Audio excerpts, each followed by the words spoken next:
आपण पाहत आहात BV महाराष्ट्र न्यूज, खबरबात महाराष्ट्राची।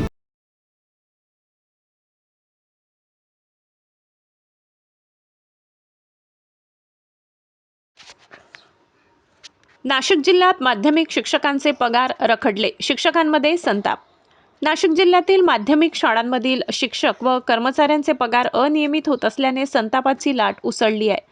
नियमाप्रमाणे दर महिन्याच्या 1 ते 3 तारखेदरम्यान पगार होणे अपेक्षित असताना 4 तारीख उलटूनही अनेक शिक्षकांचे वेतन जमा झाले नसल्याची माहिती समोर आली आहे।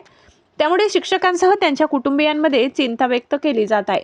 मागील काही दिवसांपासून शिक्षण विभागात सुरू असलेल्या चौकशा तसेच बदली सत्रामुळे प्रशासकीय कामकाजावर परिणाम झाल्याचे सांगितले जात आहे।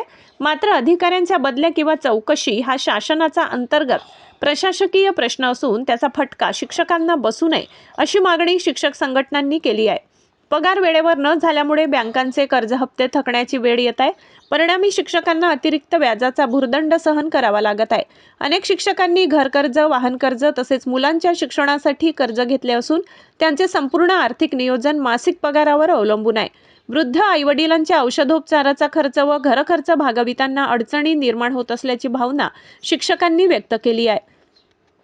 या पार्श्वभूमीवर शिक्षक नेते श्री आबासाहेब शिंदे यांनी मुख्यमंत्री श्री देवेंद्र फडणवीस यांच्याकडे निवेदन सादर करून पगार नियमित करण्याची मागणी केली आहे। तसेच शिक्षक, आमदार व पदवीधर आमदारांनीही या प्रश्नात लक्ष घालून शासनाने तातडीने उपाययोजना कराव्यात अशी मागणी करण्यात आली आहे। BV न्यूज महाराष्ट्रासाठी सहसंपादक श्लोक भांबरे।